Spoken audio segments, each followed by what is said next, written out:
ఎక్కువ రెయిన్ఫాల్ ఉండగా కూడా ఈ పరిస్థితి ఎందుకు వచ్చింది అంటే పూర్తిగా ప్రభుత్వ అసమర్థత ప్రభుత్వ వైఫల్యం తప్ప దీనికి వేరే కారణం లేదు. ఇక్కడ బాధ కలిగే విషయం ఏంటంటే నేను కూడా దుఃఖంతో చెప్తున్న మాట ఏంటంటే కాలం కాకపోతేనేమో రైతు ఇంత నష్టపోడు, కాలం కాలేదని దేవుణ్ణో ధర్మాన్నో తిట్టుకుంటాడు, పంట వేయడు.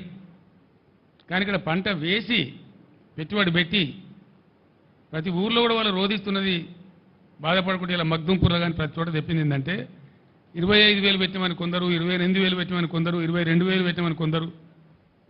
ఒక్కొక్క రైతు ఎకరానికి ఎంత పెట్టుబడి పెట్టిండో ఇంత పెట్టుబడి పెట్టి గంగపాలైన సార్ అని వాళ్ళు మొత్తుకుంటా ఉన్నారు. మేము వేయకపోతే బాధ లేదు, కానీ కారణం ఏంది? రైతు బంధు మీద ఒక అరాకిరి. అది ఎప్పుడు వేస్తారో ఎప్పుడు వేయరో చెప్పకపోవడం, 7 ఎకరాలని 3 ఎకరాలని 4 ఎకరాలని దానిలో తుండి పెట్టి అసలు వస్తుందా రాదా ఒక కన్ఫ్యూజన్ గురి చేయడం రైతులను. నిన్న మొన్నటి దాకా ఇప్పటికి కూడా ఇంకా పూర్తిగా వేయలే రైతులకు, 100% వేయలే. ఇంకా దాని మీద ఒక పాలసీ లేదు, ధైర్యం లేదు, చెప్పే తెలివితేటలు లేవు. అదొక వైఫల్యం.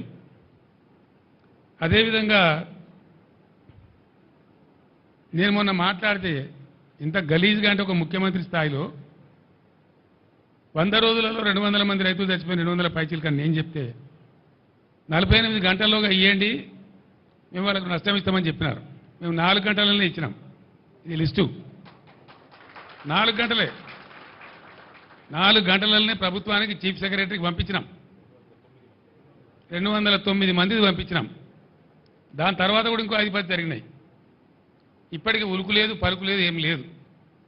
నేను డిమాండ్ చేస్తా ఉన్నా, మీ అసమర్థత వాళ్ళకు చచ్చిపోయారు కాబట్టి వాళ్ళకు తలా 25 లక్షలు వెంటనే నష్టపరిహారం చెల్లించాలి. ఆ ప్రభుత్వాలను ఆ కుటుంబాలను పరామర్శించాలి.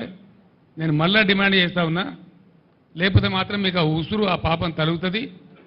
మేము మాత్రం మిమ్మల్ని వదిలిపెట్టమని మనవి చేస్తా ఉన్నా. రెండవది, పెట్టిన పెట్టుబడి పోయింది, వస్తుందనుకున్న పంట పోయింది. వాళ్ళు ఇలా ఆత్మహత్య చేసుకుంటామని మాట్లాడుతూ ఉన్నారు. నేను వద్దని వాళ్ళకి దండం పెట్టి చెప్పినాను. వాళ్ళకు ఖచ్చితంగా ఎకరానికి 25,000 ఇవ్వాలి. నష్టం జరిగింది, ఎట్లా జరిగితేంది? పంటలు ఎండిన మాట వాస్తవం, నష్టం జరిగిన మాట వాస్తవం. ఇలా రైతాంగం కన్నీరు మున్నీరు అవుతున్న మాట వాస్తవం. 15-16 లక్షల ఎకరాలంటే చిన్న విషయం కాదు. ఇది న్యాచురల్ కలామిటీ కంటే కూడా పెద్దది. ఇది bigger than any natural calamity. కాబట్టి ఈ సందర్భంలో ప్రభుత్వం కాకపోతే వాళ్ళని ఇవ్వలాదుకోవాలా?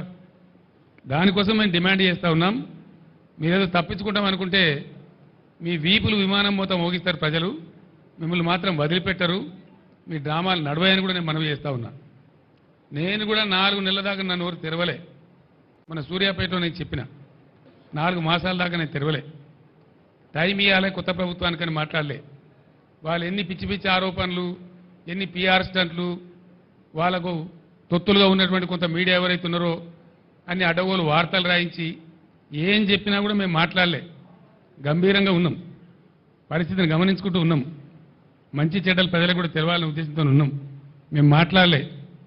మేము చెప్పేది ఇలా ఎండిపోయిన పంటలు వట్టిగా తమాషగా చెప్తే మీకు ఎండిపోయిన పంటలు రైతులు ఇచ్చిన ఫోటోలు ఇవి మేము తీసినవి కావు. మేము పోయే వరకే పెట్టుకొని ఉన్నారు వాళ్ళు. మేము పోయిన గ్రామాలలో ఎన్ రూట్లో పెట్టుకొని ఉన్నారు. ఇగో ఈ విధంగా ఎండిపోయినాయి పంటలు, ఇంత భయంకరంగా ఎండిపోయినాయి. ఇవన్నీ రైతులు ఇచ్చినాయి. వాళ్ళ పొలాలలో వాళ్ళు దిగినటువంటి పంటలు ఇవి. ఇగో ఇది కూడా వాళ్ళు ఇచ్చినటువంటిదే.